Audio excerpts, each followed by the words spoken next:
ਨਾਮ ਬਿਨਾ ਨਾਹੀ ਕੋ ਬੇਲੀ, ਬਿਖਲਾਦੀ ਸਿਰ ਪਾਰਾ। ਹੁਕਮੀ ਆਇਆ ਹੁਕਮ ਨ ਬੂਝੈ, ਹੁਕਮ ਸਵਾਰਨ ਹਾਰਾ। ਡਿਠਾ ਸਭ ਸੰਸਾਰ, ਸੁਖ ਨਾਮ ਬਿਨ।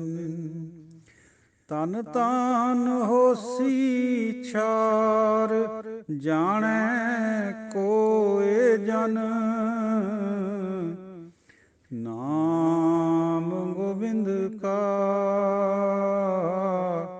ਸਦਾ ਲੀਜੈ।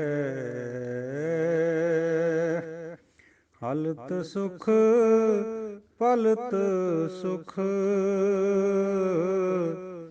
ਨਿਤ ਸੁਖ ਸਿਮਰਨੋ।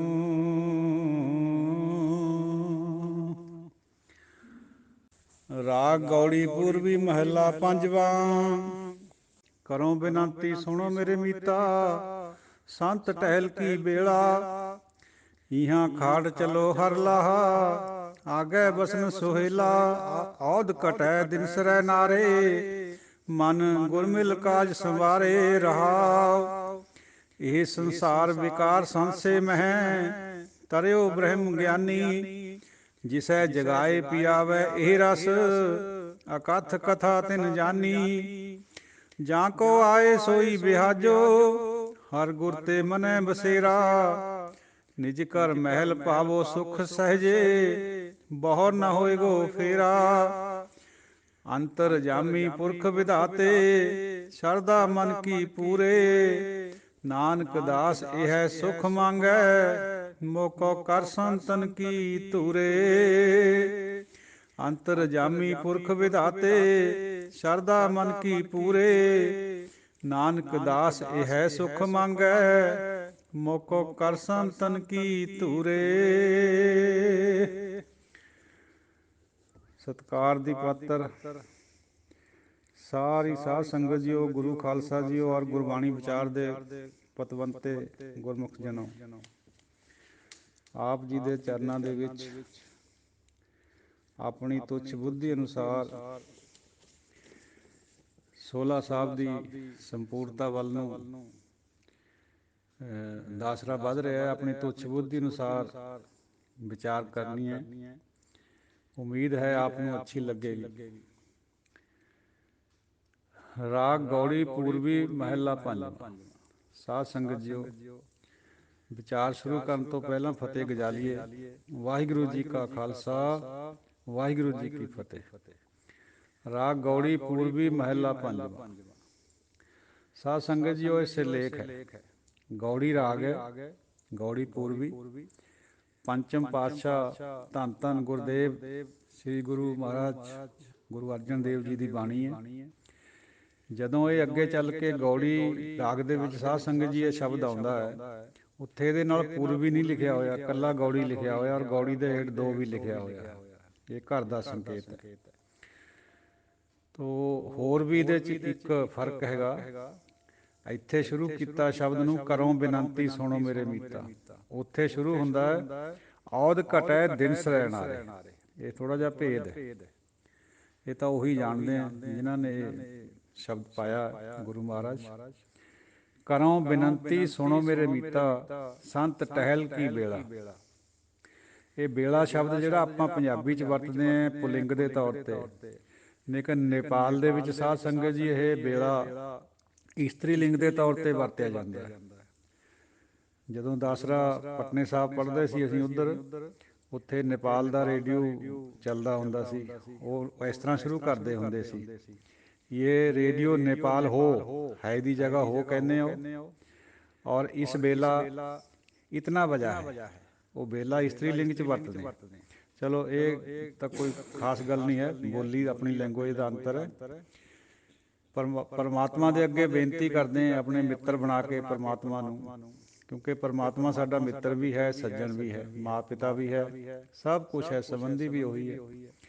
हे मेरे मित्र परमात्मा जीओ, और ਇੱਥੇ ਮੀਤਾ ਸ਼ਬਦ ਅਸਲ 'ਚ ਆਇਆ ਹੋਇਆ ਜਿਹੜੇ ਸਾਡੇ ਸਤਸੰਗਤੀ ਹੁੰਦੇ, ਉਹਨਾਂ ਨੂੰ ਇਹ ਗੱਲ ਸਮਝਾਈ ਹੋਈ ਹੈ ਵੀ ਇਹ ਸੰਤਾਂ ਦੀ ਟਹਿਲ ਦਾ ਵੇਲਾ ਹੈ, ਸੰਤਾਂ ਦੀ ਟਹਿਲ ਕਰਨ ਦਾ ਮੌਕਾ ਹੈ ਇਹ ਮਨੁੱਖਾ ਸਰੀਰ।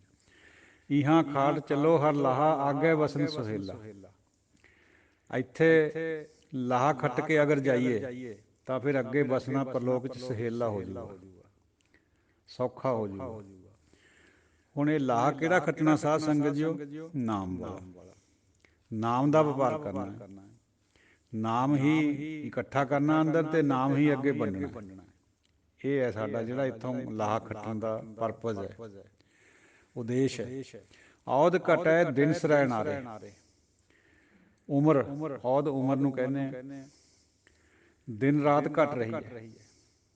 ਮਾਤਾ ਸਮਝਦੀ ਹੈ ਮੇਰਾ ਪੁੱਤ ਅੱਜ 5 ਦਿਨ ਦਾ ਹੋ ਗਿਆ, ਮੇਰਾ ਪੁੱਤਰ ਅੱਜ 10 ਸਾਲ ਦਾ ਹੋ ਗਿਆ, ਲੇਕਿਨ ਜਮਰਾਜ ਦੇ ਉੱਪਰ ਬੈਠਾ ਹੱਸ ਰਿਹਾ ਹੈ ਵੀ ਇਹਦੀ 5 ਦਿਨ ਜਾਂ 10 ਸਾਲ ਜਿਹੋ ਜਿਹੀ ਵੀ ਉਹਦੀ ਉਸ ਟਾਈਮ ਦੀ ਅਵਸਥਾ ਵੀ ਉਨੇ ਦਿਨ ਉਹਦੇ ਘਟ ਗਏ, ਮੇਰੇ ਨੇੜੇ ਹੁੰਦਾ ਜਾ ਰਿਹਾ ਹੈ। ਕੋਈ 50 ਸਾਲ ਦਾ ਹੋ ਗਿਆ, ਅਸੀਂ ਸਮਝਦੇ ਹਾਂ ਵੀ ਉਹਦੀ ਉਮਰ 50 ਸਾਲ ਹੋ ਗਈ। ਅਸਲ 'ਚ ਗੁਰਬਾਣੀ ਫਰਮਾਉਂਦੀ ਹੈ, ਕਿਉਂਕਿ ਇਹ ਬਿਲਕੁਲ ਉਲਟੀ ਹੋਈ ਅਵਸਥਾ ਹੁੰਦੀ ਹੈ ਮਨ ਦੀ, ਬਈ 50 ਸਾਲ ਨੇੜੇ ਹੋ ਗਏ ਮੌਤ ਦੇ। ਤੋ ਚਲੋ, ਔਦ ਘਟੈ ਦਿਨ ਸਰੈ ਨਾਰੇ, ਮਨ ਗੁਰ ਮਿਲ ਕਾਜ ਸੰਵਾਰੇ। ਆਪਣੇ ਕੰਮ ਨੂੰ ਗੁਰੂ ਨੂੰ ਮਿਲ ਕੇ ਸਵਾਰ ਲੈ ਭਾਈ। ਕਿਹੜਾ ਕੰਮ? ਆਹ ਦੁਨੀਆਦਾਰੀ ਵਾਲਾ ਨਹੀਂ, ਇਹ ਤਾਂ ਆਪਾਂ ਸਾਰੇ ਹੀ ਸਵਾਰਦੇ ਬਿਨਾਂ ਹੀ ਗੁਰੂ ਤੋਂ ਸਵਾਰੀ ਜਾਂਦੇ ਤਾਂ। ਜਿਹੜਾ ਘਰ ਦਾ ਕੰਮ ਹੈ, ਘਰ ਦਾ ਕੰਮ ਵੀ ਵੈਸੇ ਤਾਂ ਆਪਾਂ ਤਾਂ ਸਮਝਦੇ ਵੀ ਘਰ ਦੇ ਜਿਹੜੇ ਝਮੇਲੇ ਆ ਉਹ, ਨਹੀਂ, ਗੁਰਬਾਣੀ 'ਚ ਘਰ ਦਾ ਕੰਮ ਹੋਰ ਹੈ ਸਾਧ ਸੰਗਤ ਜੀ। ਇਹੀ ਤਾਂ ਫਰਕ ਹੈ ਗੁਰਬਾਣੀ ਦੀ ਲਿਖਤ ਵਿੱਚ। ਜੋ ਗੁਰ ਕੀ ਜਨ ਸੇਵਾ ਕਰੇ, ਸੋ ਘਰ ਕੈ ਕੰਮ ਹਰ ਲਾਇਆ। ਜੋ ਗੁਰ ਕੀ ਜਨ ਸੇਵਾ ਕਰੇ, ਸੋ ਘਰ ਕੈ ਕੰਮ ਹਰ ਲਾਇਆ। ਜਿਹੜਾ ਜਨ ਗੁਰੂ ਦੀ ਸੇਵਾ ਕਰਦਾ ਹੈ ਉਹਨੂੰ ਪਰਮਾਤਮਾ ਘਰ ਦੇ ਕੰਮ ਵਿੱਚ ਲਾ ਦਿੰਦਾ, ਯਾਨੀ ਨਾਮ ਵਾਲੇ ਪਾਸੇ ਲਗਾ ਦਿੰਦਾ। ਇਹ ਹੈ ਅਸਲੀ ਕੰਮ। ਹੋਰ ਦੇਖੋ ਇਹਦਾ ਅੱਗੇ ਜ਼ਿਕਰ ਆਉਂਦਾ। ਸਾਧ ਸੰਗਤ ਜੀਓ, ਮੇਰੇ ਰਾਮ ਤੋੜ ਬੰਧਨ ਮਾਇਆ। ਮੇਰੇ ਰਾਮ ਤੋੜ ਬੰਧਨ ਮਾਇਆ, ਘਰ ਕੈ ਕੰਮ ਲਾਏ। ਇਹ ਰਾਮ ਜੀਓ, ਮੇਰੇ ਬੰਧਨ ਤੋੜ ਦੇ ਮਾਇਆ ਦੇ, ਮੈਨੂੰ ਘਰ ਦੇ ਕੰਮ 'ਚ ਲਾ ਦੇ। ਘਰ ਦਾ ਕੰਮ ਮਾਇਆ ਤੋੜ ਕੇ ਕਿਹੜਾ ਹੁੰਦਾ? ਨਾਮ ਵਾਲਾ। ਤਾਂ ਹੁਣ ਤਾਂ ਕਲੀਅਰ ਹੋ ਗਈ ਬਾਤ ਬਿਲਕੁਲ ਵੀ ਘਰ ਦਾ ਕੰਮ ਗੁਰਬਾਣੀ ਨਾਮ ਜਪਣ ਨੂੰ ਕਹਿੰਦੀ ਹੈ, ਪਰਮਾਤਮਾ ਦੀ ਨੇੜਤਾ ਪ੍ਰਾਪਤ ਕਰਨ ਨੂੰ ਕਹਿੰਦੀ ਹੈ, ਨਾ ਕਿ ਆ ਘਰੇਲੂ ਕੰਮ ਜਿਹੜੇ ਆਪਾਂ ਰੋਜ਼ ਕਰਦੇ ਹਾਂ। ਉਹਨਾਂ ਦੀ ਕੋਈ ਅਹਿਮੀਅਤ ਜਿਉਣ ਖਾਤਰ ਹੈ, ਲੇਕਿਨ ਰੂਹਾਨੀਅਤ ਜਾਂ ਨੂਰਾਨੀਅਤ ਦੇ ਰਸਤੇ 'ਚ ਇਹਨਾਂ ਦੀ ਕੋਈ ਵਡਿਆਈ ਨਹੀਂ ਹੈ। ਹਾਂ, ਇੰਨਾ ਜ਼ਰੂਰ ਗੁਰਬਾਣੀ ਫਰਮਾਉਂਦੀ ਹੈ ਵੀ ਆਪਣੀ ਜਿਹੜੀ ਕਿਰਤ ਹੈ ਉਹਨੂੰ ਨੇਕ ਕਰ ਲਓ। ਕਿਰਤ ਸਾਧ ਸੰਗਤ ਜੀਓ ਰੂਹਾਨੀ ਫਰਜ਼ ਹੈ ਸਾਡਾ, ਜੇ ਕਿਰਤ ਨੇਕ ਹੋਵੇ। ਕੋਈ ਟੀਚਰ ਹੈ ਉਹ ਇਮਾਨਦਾਰੀ ਨਾਲ ਪੜ੍ਹਾਵੇ ਬਿਨਾਂ ਟਿਊਸ਼ਨਾਂ ਰੱਖੇ ਤੋਂ, ਉਹਦੇ ਮਨ 'ਚ ਇਹ ਨਾ ਹੋਵੇ ਵੀ ਮੈਂ ਇਹਨਾਂ ਨੂੰ ਬਾਹਰ ਪੜ੍ਹਾਵਾਂ ਮੈਨੂੰ ਪੈਸੇ ਆ ਜਾਣ। ਇਹ ਮੋਰਲ ਜਿਹੜੀ ਡਿਊਟੀ ਹੈ ਇਹ ਅੱਛੀ ਹੈ, ਪਰ ਰੂਹਾਨੀਅਤ ਨੂਰਾਨੀਅਤ ਇਸ ਤੋਂ ਬਹੁਤ ਉੱਚੀ ਹੋਰ, ਉਹ ਤਾਂ ਪਰਮਾਤਮਾ ਦਾ ਨਾਮ ਜਪੇ ਬਿਨਾਂ ਆ ਹੀ ਨਹੀਂ ਸਕਦੀ। ਇੱਕ ਟੀਚਰ ਚੰਗਾ ਹੋ ਸਕਦਾ ਹੈ, ਇਖਲਾਕੀ ਹੋ ਸਕਦਾ ਹੈ, ਲੇਕਿਨ ਉਹ ਰੂਹਾਨੀ ਨਹੀਂ ਹੁੰਦਾ। ਰੂਹਾਨੀ ਤਾਂ ਤਦ ਬਣੇਗਾ, ਨੂਰਾਨੀ ਤਦ ਬਣੇਗਾ ਜੇ ਉਹ ਨਾਮ ਦੇ ਨਾਲ ਜੁੜ ਗਿਆ, ਅੰਦਰ ਨਾਮ ਪ੍ਰਗਟ ਹੋ ਗਿਆ। ਤੋ ਸਾਧ ਸੰਗਤ ਜੀਓ, ਇਹ ਜਿਹੜੀ ਬਾਤ ਹੈ ਵੀ ਘਰ ਦਾ ਕੰਮ, ਇਹਦੀ ਥੋੜ੍ਹੀ ਜਿਹੀ ਵਿਚਾਰ ਨੂੰ ਅੱਗੇ ਖੋਲੀਏ ਹੋਰ ਗੁਰਮਤਿ ਅਨੁਸਾਰ। ਕਿਸੇ ਅਦੀਬ ਦਾ ਕਥਨ ਹੈ ਵੀ ਜਦ ਸਾਡੇ ਐਕਸ਼ਨਾਂ ਦੇ ਵਿੱਚ ਭਗਤੀ ਸ਼ਾਮਿਲ ਹੋ ਜਾਂਦੀ ਹੈ, when bhakti enters actions it becomes services. ਫਿਰ ਇਹ ਸੇਵਾ ਬਣਦੀ ਹੈ। When bhakti enters actions it becomes services, when bhakti enters work ਇਹ ਕਰਮਾਂ ਬਣ ਜਾਂਦਾ, ਕਰਮ ਬਣ ਜਾਂਦਾ। ਜਦੋਂ ਕਿਸੇ ਕੰਮ ਦੇ ਵਿੱਚ ਭਗਤੀ ਸ਼ਾਮਿਲ ਹੋ ਜਾਂਦੀ ਹੈ ਉਹ ਕਰਮ ਬਣ ਜਾਂਦਾ, ਨੇਕ ਕਰਮ ਹੋ ਜਾਂਦਾ। Van bhakti enters water it becomes ਚਰਨ ਅੰਮ੍ਰਿਤ, or when bhakti enters water along with khanda and sweetness, then it becomes pahul amrit. When bhakti enters music it becomes kirtan, ਫਿਰ ਇਹ ਕੀਰਤਨ ਬਣ ਜਾਂਦਾ ਜੇ ਮਿਊਜ਼ਿਕ ਦੇ ਵਿੱਚ ਭਗਤੀ ਸ਼ਾਮਲ ਹੋ ਜਾਏ। When bhakti enters a man then he becomes a saint, sage, noble person. And when bhakti enters food it becomes prasad. ਜਦੋਂ ਭੋਜਨ ਦੇ ਵਿੱਚ ਭਗਤੀ ਸ਼ਾਮਲ ਹੋਵੇ ਤਾਂ ਉਹ ਪ੍ਰਸਾਦ ਬਣ ਜਾਂਦਾ। ਇੱਕ ਕਿਣਕਾ ਵੀ ਬਹੁਤ ਹੁੰਦਾ ਉਹਦਾ। ਇਹ ਤਾਂ ਅਸੀਂ ਸਾਧ ਸੰਗਤ ਜੋ ਕਿਸੇ ਅਦੀਬ ਦਾ ਕਥਨ, ਸੌਖਾ ਹੈ, ਸਮਝ ਆਉਂਦੀ ਹੈ ਗੱਲ ਦੀ, ਭਾਵੇਂ ਇੰਗਲਿਸ਼ ਵਿੱਚ ਹੀ ਹੈ। ਭਗਤੀ ਪ੍ਰਾਈਮ ਹੈ, ਬਾਕੀ ਸਭ ਕੁਝ ਸੈਕੰਡਰੀ ਹੈ। ਪ੍ਰਾਇਮਰੀ ਗੁਰੂ ਦੀ ਭਗਤੀ ਹੈ ਗੁਰਬਾਣੀ ਅਨੁਸਾਰ। ਹਾਲਾਂਕਿ ਸਾਡੇ ਕੁਛ ਸਿੱਖ ਭਰਾ ਕਮਿਊਨਿਸਟ ਸੋਚ ਤੋਂ ਪ੍ਰਭਾਵਿਤ ਹੋ ਕੇ ਜਾਂ ਦੂਜੇ ਭਾਅ ਤੋਂ ਪ੍ਰਭਾਵਿਤ ਹੋ ਕੇ ਇਹ ਵੀ ਕਹਿੰਦੇ ਆ ਵੀ ਕੰਮ ਪਹਿਲਾਂ ਹੈ, ਡਿਊਟੀ ਪਹਿਲਾਂ ਹੈ, ਨਾਮ ਨੂੰ ਤਾਂ ਅਹਿਮੀਅਤ ਨਹੀਂ ਦਿੰਦੇ ਹੋ, ਡਿਊਟੀ ਨੂੰ ਇਮਾਨਦਾਰੀ ਨਾਲ ਕਰੋ, ਐਂ ਵੀ ਕਹਿੰਦੇ ਆ ਵੀ ਇਹੀ ਨਾਮ ਹੈ। ਇਹ ਬੜੀ ਭਟਕਣਾ ਹੈ ਸਾਧ ਸੰਗਤ ਜੀ, ਮਿਸਲੀਡਿੰਗ ਗੱਲ ਹੈ। ਕਿਉਂਕਿ ਅੰਦਰ ਭਗਤੀ ਹੈ ਹੀ ਨਹੀਂ, ਨਾਮ ਕਦੇ ਜਪਿਆ ਨਹੀਂ, ਉਹ ਆਪਣੀ ਡਿਊਟੀ ਨੂੰ ਇਮਾਨਦਾਰੀ ਨਾਲ ਕਰਨੇ ਨੂੰ ਹੀ ਨਾਮ ਸਮਝੀ ਫਿਰਦੇ। ਇਹ ਬਹੁਤ ਬੜੀ ਭ੍ਰਾਂਤੀ ਹੈ, ਸਾਡੇ ਪ੍ਰੋਫੈਸਰ ਵਰਗ ਵਿੱਚ ਹੈਗੀ ਇਹ ਬਹੁਤ। ਸਾਧ ਸੰਗਤ ਜੀਓ, ਇਹ ਸੰਸਾਰ ਵਿਕਾਰ ਸੰਸੇ ਮੈਂ ਹੈ ਤਰਿਓ ਬ੍ਰਹਮ ਗਿਆਨੀ। ਇਹ ਸਾਰਾ ਹੀ ਸੰਸਾਰ ਵਿਕਾਰ ਦੇ ਸੰਸਿਆਂ 'ਚ ਪਿਆ ਹੋਇਆ। ਸੰਸਾ ਸਾਧ ਸੰਗਤ ਜੀਓ ਇੱਕ ਐਸਾ ਸ਼ਬਦ ਹੈ, ਇਹਦੇ ਵਿੱਚ ਕਈ ਚੀਜ਼ਾਂ ਆ ਜਾਂਦੀਆਂ। ਸੰਸੇ ਦੇ ਵਿੱਚ ਡਾਈਕੋਟਮੀ ਵੀ ਆਉਂਦੀ ਹੈ। ਡਾਈਕੋਟਮੀ ਤੋਂ ਭਾਵ ਹੁੰਦਾ ਹੈ ਦੁਬਦਾ, ਔਰ ਇਹਦੇ 'ਚ ਭਰਮ ਵੀ ਆ ਜਾਂਦਾ। ਇਹ ਸਾਰਾ ਕੁਝ ਇਕੱਠਾ ਹੋ ਕੇ ਸੰਸਾ ਬਣਦਾ। ਅਸੀਂ ਸਾਰੇ ਲੋਕ ਸੰਸਿਆਂ 'ਚ ਪਏ ਹੋਏ। ਉਤਾਰਾ ਕਿਵੇਂ ਹੋਊ ਸਾਡਾ ਭਵਜਲ ਤੋਂ? ਬ੍ਰਹਮ ਗਿਆਨੀ ਦੇ ਨਾਲ ਜੁੜ ਕੇ, ਕਿਸੇ ਮਹਾਤਮਾ ਮਹਾਂਪੁਰਸ਼ ਗੁਰੂ ਦੇ ਨਾਲ ਜੁੜ ਕੇ। ਫਿਰ ਇਹ ਵਿਕਾਰ ਦੇ ਜਿਹੜੇ ਸੰਸਿਆਂ 'ਚ ਅਸੀਂ ਪਏ ਹੋਏ ਹਾਂ, ਇਹਨਾਂ 'ਚੋਂ ਆਪਾਂ ਪਾਰ ਨਿਕਲ ਜਾਣਾ, ਨਹੀਂ ਤਾਂ ਨਹੀਂ ਨਿਕਲ ਹੋਣਾ। ਵਿੱਦਿਆ ਨਾਲ, ਗਿਆਨ ਨਾਲ ਨਹੀਂ ਨਿਕਲ ਹੋਣਾ। ਸਮਰਪਿਤ ਹੋ ਕੇ ਗੁਰੂ ਨੂੰ ਫਿਰ ਨਿਕਲਿਆ ਜਾ ਸਕਦਾ। ਜਿਸੈ ਜਗਾਏ ਪਿਆਵੇ ਇਹ ਰਸ, ਅਕਥ ਕਥਾ ਤਿਨ ਜਾਨੀ। ਜਿਹਨੂੰ ਜਗਾ ਦਿੰਦਾ ਹੈ। ਆਪਾਂ ਸਭ ਸੁੱਤੇ ਹੋਏ ਮੰਨਦੀ ਹੈ ਗੁਰਬਾਣੀ, ਜਿਹੜਾ ਆਮ ਇੱਕ ਜੀਵ ਹੈ, ਹਿਊਮਨ ਬੀਇੰਗ ਹੈ, ਉਹ ਸੁੱਤੇ ਹੋਏ ਸਭ ਮਾਇਆ ਦੀ ਨੀਂਦ 'ਚ। ਭਾਵੇਂ ਦਿਨ ਰਾਤ ਜਾਗਦੇ ਤਾਂ ਆਪਾਂ ਹੈਗੇ, ਲੇਕਿਨ ਸੁੱਤੇ ਹੋਏ ਹਾਂ ਸਪਿਰਚੁਅਲੀ। ਜਿਹਨੂੰ ਉਹ ਜਗਾ ਲੈਂਦਾ, ਇਸ ਕਲ ਜਗਣ 'ਚੋਂ ਕੱਢ ਲੈਂਦਾ। ਇੱਕ ਜਗੰਦੇ ਨਾ ਲਹਨ, ਇੱਕ ਨਾ ਸੁੱਤਿਆਂ ਦੇ ਉਠਾਲ। ਸੁੱਤਿਆਂ ਪਿਆਂ ਨੂੰ ਵੀ ਉਠਾਲ ਦਿੰਦਾ ਨਾਮ ਦੇਣ ਖਾਤਰ, ਯਾਨੀ ਸੁੱਤਿਆਂ ਪਿਆਂ ਨੂੰ ਜਗਾ ਦਿੰਦਾ। ਇਹ ਉਹਦੇ ਹੱਥ ਦੀਆਂ ਦਾਤਾਂ ਸਭ। ਸਾਈਂ ਹੱਥ ਵਡਿਆਈਆਂ, ਸਾਈਂ ਹੱਥ ਦਾਤਾਂ ਹੈ। ਜਿਹਨੂੰ ਦਾਤ ਦੇਣੀ ਹੈ ਉਹਨੇ। ਹੁਣ ਦੋਏ ਪੱਖ ਆਉਂਦੇ ਗੁਰਬਾਣੀ 'ਚ, ਜੋ ਜਾਗਨ ਲਹਨ ਸੇ ਸਾਈਂ ਕੰਨੋਂ ਦਾਤ। ਵੀ ਜਿਹੜੇ ਸਵੇਰੇ ਉੱਠ ਕੇ ਜਾਗਣਗੇ, ਭਗਤੀ ਵੱਲ ਲੱਗਣਗੇ, ਉਹਨਾਂ ਨੂੰ ਦਾਤ ਮਿਲਦੀ ਹੈ। ਲੇਕਿਨ ਨਾਲ ਇਹਦੀ ਸਿਖਰ ਹੋਰ ਦੱਸ ਦਿੱਤੀ, ਉਹ ਸਮਗਰਤਾ ਵਿੱਚ ਆਉਂਦੀ ਹੈ ਵੀ ਜਿਹਨੂੰ ਉਹ ਚਾਹੇ ਸੁੱਤਿਆਂ ਨੂੰ ਵੀ ਉਠਾਲ ਸਕਦਾ, ਭਾਵੇਂ ਅੱਧੀ ਰਾਤ ਨੂੰ ਉਠਾਲ ਦੇਵੇ, ਭਾਵੇਂ ਪਹਿਲੀ ਰਾਤ ਨੂੰ ਉਠਾਲ ਦੇਵੇ, ਤਾਂ ਵੀ ਦਾਤ ਦੇ ਦੇਗਾ। It totally depends upon God. ਉਹ ਜੋ ਕਰਦਾ ਹੈ ਉਹੀ ਸਹੀ ਹੈ। ਬੰਦੇ ਦੇ ਕਰੇ ਤੋਂ ਇਹ ਚੀਜ਼ ਨਹੀਂ ਬਣਦੀ। ਹਾਲਾਂਕਿ ਬੰਦੇ ਨੂੰ ਉੱਧਰ ਨੂੰ ਇੱਕ ਕਦਮ ਜ਼ਰੂਰ ਪੁੱਟਣਾ। ਜਾਂ ਕਉ ਆਏ ਸੋਈ ਬਿਹਾਜੋ, ਹਰ ਗੁਰ ਤੇ ਮਨੈ ਬਸੇਰਾ। ਜਿਸ ਚੀਜ਼ ਨੂੰ ਆਪਾਂ ਖੱਟਣ ਵਾਸਤੇ ਉਰੇ ਆਏ ਹਾਂ, ਲਾਹਾ ਵਿਹਾਜਣਾ, ਖਰੀਦਣੇ ਨੂੰ ਕਹਿੰਦੇ ਹਾਂ। ਜਿਸ ਚੀਜ਼ ਨੂੰ ਵਣਜ ਕਰਨ ਖਾਤਰ ਆਏ ਹਾਂ, ਵਿਹਾਜਣ ਖਾਤਰ ਆਏ ਹਾਂ, ਉਸੇ ਨੂੰ ਖਰੀਦੋ ਭਾਈ। ਔਰ ਉਹਦਾ ਵਸੇਬਾ ਕਿਵੇਂ ਹੋਊਗਾ ਮਨ ਦੇ ਵਿੱਚ? ਹਰੀ ਔਰ ਗੁਰੂ ਤੋਂ। ਪਰਮਾਤਮਾ ਹਰੀ ਝੰਡੀ ਹਿਲਾਊਗਾ, ਗੁਰੂ ਦਾ ਮਿਲਾਪ ਕਰਾਊਗਾ, ਫਿਰ ਸਾਡੇ ਮਨ ਵਿੱਚ ਇਹ ਬਾਤ ਆ ਸਕਦੀ ਹੈ। ਫਿਰ ਆਪਾਂ ਨਾਮ ਦੀ ਬਾਤ ਕਰ ਸਕਦੇ ਹਾਂ, ਅਦਰਵਾਈਜ਼ ਨਹੀਂ। ਨਾਮ ਹੀ ਖਰੀਦਣਾ, ਨਾਮ ਹੀ ਬੰਨਣਾ। ਨਿਜ ਘਰ ਮਹਿਲ ਪਾਵੋ, ਸੁਖ ਸਹਿਜੇ ਬਹੁਰ ਨਾ ਹੋਏਗੋ ਫੇਰਾ। ਨਿਜ ਘਰ ਔਰ ਮਹਿਲ, ਕਾਇਆ ਮਹਿਲ ਮੰਦਰ ਘਰ ਹਰ ਕਾ, ਤਿਸਮੈ ਰਾਖੀ ਜੋਤ ਅਪਾਰ। ਇਹ ਜਿਹੜਾ ਸਾਡਾ ਆਪਣਾ ਸਰੀਰ ਹੈ, ਇਹ ਮਹਿਲ ਵੀ ਹੈ, ਇਹ ਘਰ ਵੀ ਹੈ, ਇਹ ਮੰਦਰ ਵੀ ਹੈ। ਤਿੰਨੇ ਚੀਜ਼ਾਂ ਕਿਵੇਂ ਹੈ? ਕਿਉਂਕਿ ਇਹਦੇ ਵਿੱਚ ਪਰਮਾਤਮਾ ਪ੍ਰਭੂ ਦਾ ਵਾਸਾ ਮੰਨਿਆ ਜਾਂਦਾ ਹੈ, ਡਿਵਿਨਿਟੀ ਅਨੁਸਾਰ, ਗੁਰਮਤਿ ਅਨੁਸਾਰ। ਇਸ ਕਰਕੇ ਇਹ ਮਹਿਲ ਹੈ, ਜਿੱਥੇ ਮਹਾਰਾਜਾ ਰਹਿੰਦਾ ਉਹ ਮਹਿਲ ਹੈ। ਕਿਉਂਕਿ ਆਪਾਂ ਇਹਦੀ ਵਰਤੋਂ ਕਰਦੇ ਹਾਂ ਸੰਸਾਰੀ ਜੀਵਨ ਖਾਤਰ, ਇਹ ਘਰ ਵੀ ਹੈਗਾ। ਔਰ ਮੰਦਰ ਕਿੱਥੇ ਹੁੰਦਾ? ਜਿੱਥੇ ਦੇਵੀ ਦੇਵਤਾ ਕੋਈ ਦੇਵਲੋਕ ਟਿਕਿਆ ਵਾ ਹੁੰਦਾ, ਕਿਉਂਕਿ ਸਾਡੇ ਮੰਦਰ ਦੇ ਵਿੱਚ ਪਰਮਾਤਮਾ ਪ੍ਰਭੂ ਦੇਵ ਸਭ ਤੋਂ ਵੱਡਾ ਦੇਵ ਹੈ, ਦੇਵਤਿਆਂ 'ਚੋਂ ਵੀ ਦੇਵਤਾ ਹੈ, ਇਸ ਕਰਕੇ ਇਹ ਮੰਦਰ ਵੀ ਹੈ।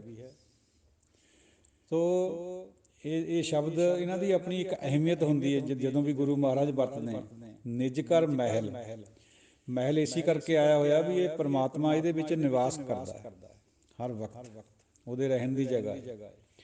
ਨਿਜ ਘਰ ਤੋਂ ਮਤਲਬ ਹੈ ਉਹ ਸਾਡਾ ਨਿਜ ਘਰ, ਜਿੱਥੇ ਜਦੋਂ ਬੰਦਾ ਚੌਥੇ ਪਦ 'ਚੋਂ ਪਰਮ ਪਦ 'ਚ ਦਾਖਲ ਹੁੰਦਾ ਉਹਨੂੰ ਨਿਜ ਘਰ ਕਿਹਾ ਜਾਂਦਾ। ਬਹੁਤ ਉਚੇਰੀਆਂ ਅਵਸਥਾਵਾਂ ਦੇ ਵਿੱਚ ਜਦੋਂ ਚੰਦਰਮਾ ਸੂਰਜ ਦੇ ਘਰ 'ਚ ਆ ਜਾਂਦਾ ਤਾਂ ਦੁਨੀਆ ਦੇ ਵਿੱਚ ਉਪਦਰਵ ਹੁੰਦੇ। ਇਹ ਜੋਤਿਸ਼ ਦੀ ਗਣਨਾ ਹੈ, ਗੁਰਬਾਣੀ 'ਚ ਵੀ ਆਉਂਦੀ ਹੈ ਬਾਤ, ਸਿੱਧ ਗੋਸ਼ਟ ਵਿੱਚ ਬਹੁਤ ਹੈ। ਜਦੋਂ ਸੂਰਜ ਚੰਦਰਮਾ ਦੇ ਘਰ 'ਚ ਆ ਜਾਏ, ਯਾਨੀ ਜਿਹੜਾ ਸਾਡਾ ਮਨੂਆ ਬਾਹਰ ਡੋਲਦਾ ਭੱਜਦਾ, ਅਗਰ ਇਹ ਆਪਣੇ ਅੰਦਰ ਘਰ 'ਚ ਵੜ ਜੇ, ਨਿਜ ਘਰ 'ਚ, ਹਿਰਦੇ 'ਚ, ਫਿਰ ਸਾਡਾ ਕਲਿਆਣ ਹੁੰਦਾ। ਉਹਨੂੰ ਨਿਜ ਘਰ ਕਹਿੰਦੇ। ਇਹ ਨਿਜ ਘਰ ਦੇ ਵਿੱਚ ਬੰਦੇ ਨੂੰ ਪਿਰਮ ਰਸ ਪੈਦਾ ਹੁੰਦਾ। ਇਹ ਜਿਹੜਾ ਪਿਰਮ ਰਸ ਜਾਂ ਨਿਜ ਘਰ ਦਾ ਵਾਸਾ ਹੈ, ਇਹ ਕਿਸੇ ਕਰਮ ਵਿਸ਼ੇਸ਼ ਨਾਲ ਦੁਨੀਆਦਾਰੀ ਦੇ ਵਿੱਚ ਕਿਸੇ ਯੋਗ ਸਾਧਨਾ ਰਾਹੀਂ, ਕਿਸੇ ਸਿੱਧਾਂ ਦੇ ਆਸਣ ਰਾਹੀਂ ਬਿਲਕੁਲ ਨਹੀਂ ਪ੍ਰਾਪਤ ਹੁੰਦਾ। ਇਹ ਗੁਰਬਾਣੀ ਦਾ ਨਿਸ਼ਚਾ ਹੈ, ਕਮਿਟਡ। ਕੇਵਲ ਔਰ ਕੇਵਲ ਸਮਰਪਣ ਹੋ ਕੇ ਗੁਰੂ ਨੂੰ, ਗੁਰੂ ਦੁਆਰਾ ਬਖਸ਼ਿਆ ਜਾਂਦਾ ਹੈ।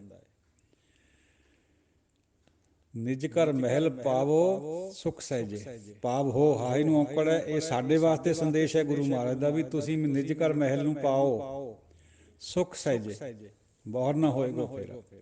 ਸੁਖ ਸਹਿਜ ਦੇ ਨਾਲ ਨਾਮ ਜਪਣਾ, ਨਿਰਭਉ ਹੋਏ ਭਜੋ ਭਗਵਾਨ। ਉਹ ਸੁਖ ਸਹਿਜ, ਜਿੱਥੇ ਬੰਦਾ ਸੁੱਖਾਂ ਵਿੱਚ ਵਿਚਲਿਤ ਨਹੀਂ ਹੁੰਦਾ, ਅਜੇ ਦੁੱਖਾਂ ਦੇ ਪ੍ਰਤੀ ਸਹਿਜ ਨਹੀਂ ਬਣਿਆ ਹੁੰਦਾ, ਉਸ ਅਵਸਥਾ ਦੇ ਵਿੱਚ ਨਾਮ ਜਪੋ ਭਾਈ, ਤਾਂ ਕਿ ਨਿਜ ਘਰ ਦੀ ਪ੍ਰਾਪਤੀ ਹੋ ਜੇ। ਸਹਿਜ ਜਿਹੜਾ ਸੁਖ ਸਹਿਜ ਹੈ ਉਹ ਸਹਿਜ ਆਨੰਦ ਬਣ ਸਕੇ। ਇਹ ਬੜੀਆਂ ਅੰਤਰੀਵ ਚੀਜ਼ਾਂ ਜੇ ਸਮਝ ਆ ਜਾਣ ਤਾਂ। ਹਾਲਾਂਕਿ ਗੁਰਬਾਣੀ 'ਚ ਭੇਦਾ ਭੇਦ ਹੋਣ ਕਰਕੇ ਸੁਖ ਸਹਿਜ ਚੌਥੇ ਪਦ ਦੀ ਅਵਸਥਾ 'ਚ ਵੀ ਵਰਤਿਆ ਗਿਆ, ਪਰਮ ਪਦ ਵੀ ਤਾਂ ਵਰਤੇ ਹੁੰਦਾ। ਹਾਲਾਂਕਿ ਪਰਮ ਪਦ ਦੇ ਵਿੱਚ ਸਹਿਜ ਆਨੰਦ ਦੀ ਬਾਤ ਵੀ ਬਹੁਤ ਆਉਂਦੀ ਹੈ।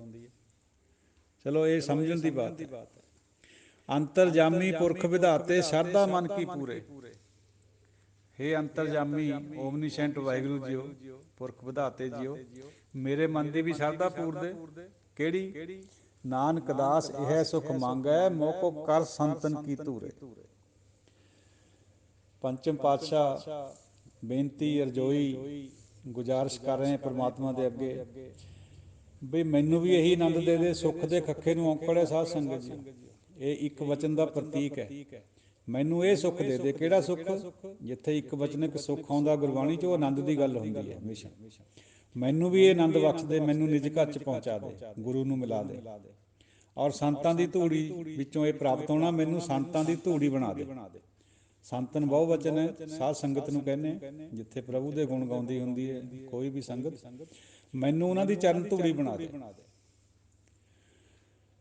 ਚਰਨ ਧੂੜੀ ਦਾ ਸਿੰਬੋਲਿਕ ਮਤਲਬ ਹੈ, ਜੇ ਕੋਈ ਬੰਦਾ ਉਂਝ ਸਮਝ ਲਵੇ ਵੀ ਮੈਂ ਧੂੜੀ ਉੱਪਰ ਨੂੰ ਪਾ ਲਈ ਚੱਕ ਕੇ ਮੈਂ ਪਵਿੱਤਰ ਹੋ ਜਾਊਂਗਾ, ਐਕਣ ਦੀ ਗੱਲ ਨਹੀਂ ਹੈ। ਧੂੜੀ ਬਣਨ ਦਾ ਮਤਲਬ ਹੋਰ ਹੈ। ਮਨ ਦੇ ਦੇਣਾ ਗੁਰੂ ਨੂੰ, ਫਿਰ ਉਹ ਧੂੜੀ ਦੇ ਇਸ਼ਨਾਨ ਕਰਨਾ, ਫਿਰ ਮੱਥੇ ਨੂੰ ਵੀ ਲਾਊਗਾ ਤਾਂ ਉਹ ਮੱਥਾ ਵੀ ਪਵਿੱਤਰ ਹੋ ਜਾਊਗਾ। ਇਹ ਅਲੱਗ-ਅਲੱਗ ਪਰਸੈਪਸ਼ਨਸ ਹੈ।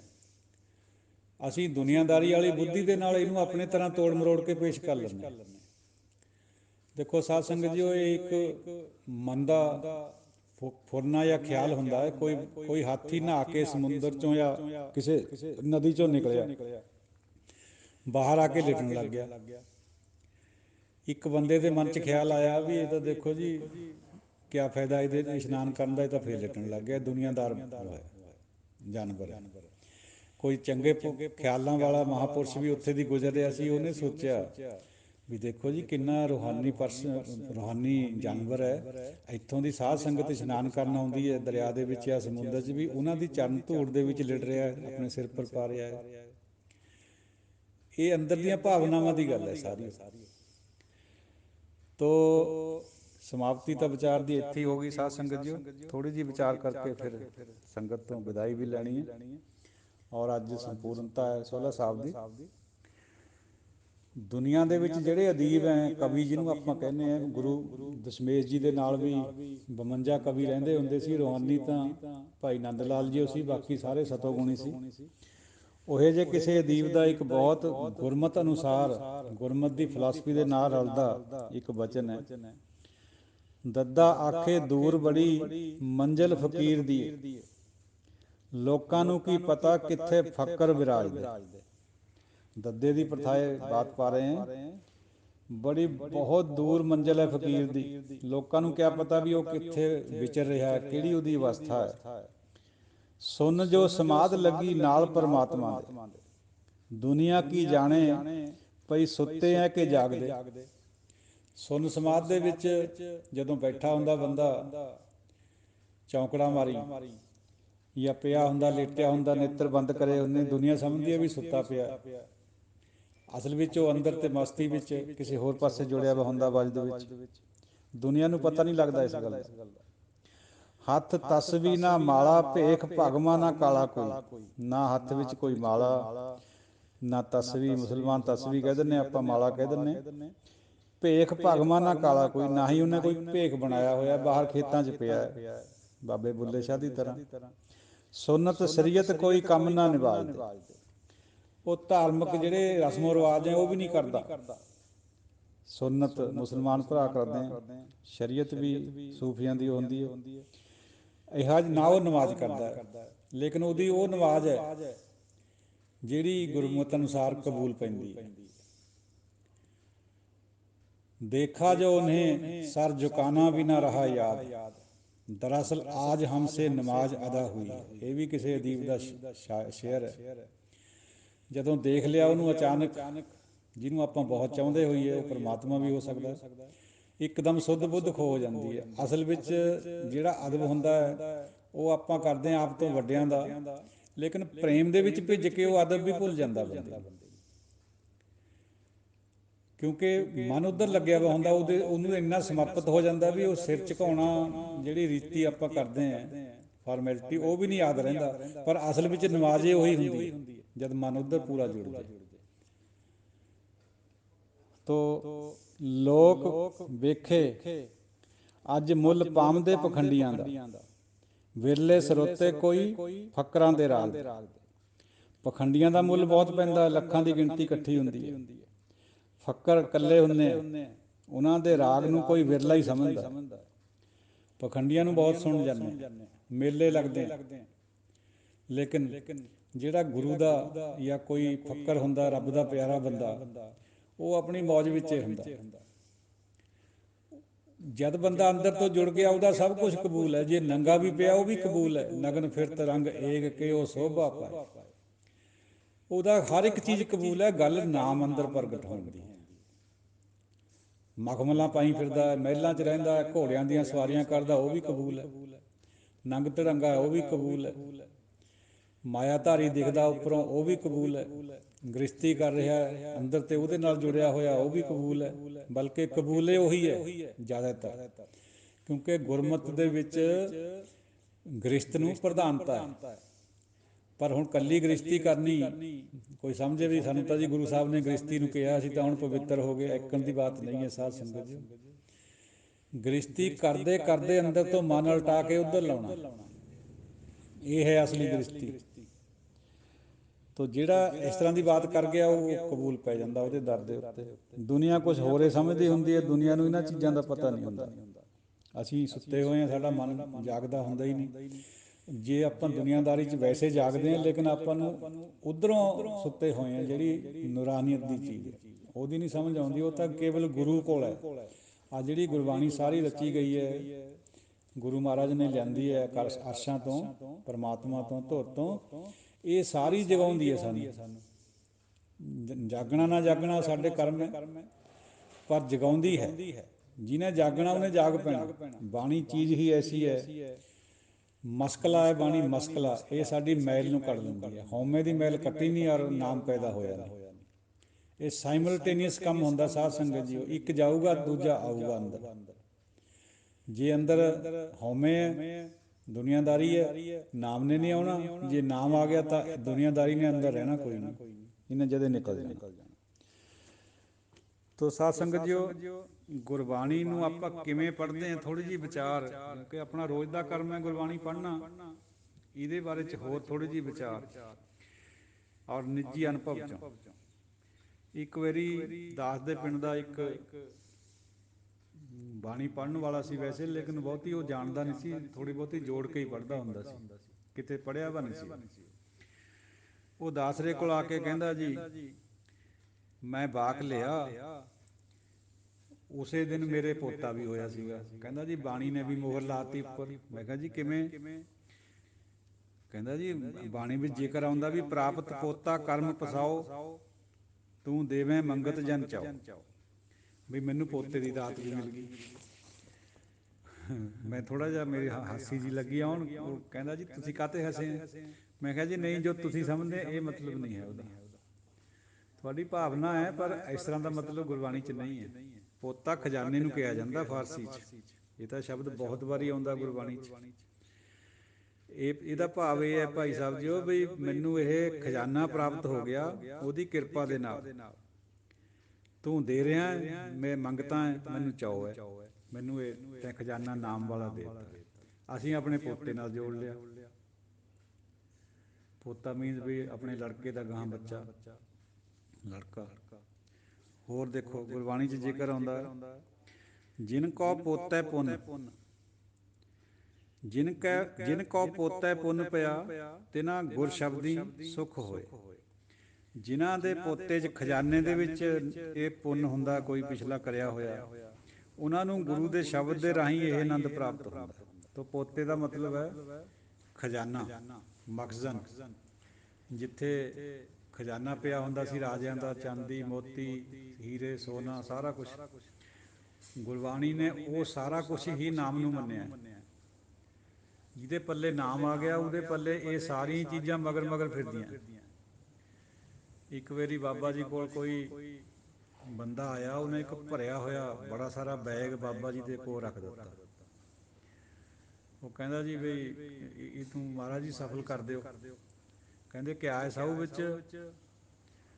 ਉਹ ਜਗਦਾ ਜਗਦਾ ਬੋਲੇ, ਹਜੇ ਲੱਖਾਂ ਦੀ ਗਿਣਤੀ 'ਚ ਪੈਸਾ ਹੋਣਾ, ਬਹੁਤ ਭਰਿਆ ਵਾ ਸੀਗਾ ਉਹ। ਉਦੋਂ ਤਾਂ ਨੋਟ ਤਾਂ 100-100 ਦੇ ਹੀ ਸੀਗੇ ਉਦੋਂ ਹੁੰਦੇ, ਪਰ ਭਰਿਆ ਵਾ ਸੀ ਬਹੁਤ ਬੜੇ ਆਕਾਰ 'ਚ, ਹਜ਼ਾਰਾਂ ਲੱਖਾਂ 'ਚ ਹੋਊਗਾ। ਉਹ ਕਹਿੰਦੇ ਸਾਊ ਜੋ ਕੁਛ ਇਹਦੇ ਵਿੱਚ ਹੈ, ਉਹ ਜਿੱਥੇ ਤੇ ਤੁਸੀਂ ਲਿਆਏ ਉਹਨਾਂ ਨੂੰ ਮੁੜ ਕੇ ਆਓ, ਜਾਓ। ਆ ਦੇਖੋ ਮਾਇਆ ਮਗਰ ਮਗਰ ਫਿਰਦੀ ਹੈ, ਤੇ ਬਾਬਾ ਜੀ ਕਹਿੰਦੇ ਵੀ ਲੈ ਜਾਓ ਇਹਨੂੰ। ਤੋ ਮਾਇਆ ਤਾਂ ਹੱਥ ਬੰਨ੍ਹਦੀ ਫਿਰਦੀ ਹੈ, ਦਾਸੀ ਬਣ ਜਾਂਦੀ ਹੈ ਭਗਤਾਂ ਦੀ, ਵੀ ਕੰਮ ਦੱਸੋ ਸਾਨੂੰ ਕੋਈ, ਮਗਰ ਮਗਰ ਫਿਰਦੀ ਹੈ। ਗੱਲ ਇਹ ਹੈ ਵੀ ਅਸੀਂ ਮਾਇਆ ਵੱਲੋਂ ਇੱਕ ਵਾਰ ਨਿਰਲੇਪ ਹੋਈਏ, ਫੇਰ ਦੇਖੋ ਇਹ ਹਾੜੇ ਕੱਢਦੀ ਹੈ ਸੰਤਾਂ ਦੇ। ਜਿੰਨਾ ਚਿਰ ਆਪਾਂ ਮਾਇਆ ਕਰਨੀ ਨੂੰ ਭੱਜਦੇ ਹਾਂ ਵੀ ਸਾਡੀ ਪਕੜ 'ਚ ਆ ਜਾਏ, ਮਾਇਆ ਦੂਰ ਦੂਰ ਜਾਈ ਜਾਂਦੀ ਹੈ, ਨਖਰੇ ਕਰਦੀ ਹੈ, ਕੋਲ ਨਹੀਂ ਆਉਂਦੀ। ਜਿੱਦਣ ਛੱਡ ਦਿੱਤੀ, ਤਿਆਗ ਦਿੱਤੀ, ਉੱਦਣ ਹੀ ਨੇ ਕੋਲ ਗੇੜੇ ਮਾਰਦੀ ਫਿਰਨਾ ਵੀ ਮੈਨੂੰ ਵੀ ਕਬੂਲ ਲਓ, ਮੈਨੂੰ ਵੀ ਕਬੂਲ ਲਓ। ਸੋ ਚਲੋ ਅੱਜ ਦੀ ਵਿਚਾਰ ਸਾਧ ਸੰਗਤ ਜੀਓ ਇੱਥੇ ਹੀ ਸਮਾਪਤੀ ਹੈ। ਕੋਈ ਵੀ ਗਲਤ ਬਿਆਨੀ ਕਈ ਵਾਰ ਹੋ ਜਾਂਦੀ ਹੈ ਬੋਲਦੇ ਤੋਂ ਬੰਦੇ ਤੋਂ, ਉਹਦੀ ਖਿਮਾ ਦਿਓ, ਦਿਓ ਅਸੀਸ। ਵਾਹਿਗੁਰੂ ਜੀ ਕਾ ਖਾਲਸਾ, ਵਾਹਿਗੁਰੂ ਜੀ ਕੀ ਫਤਿਹ।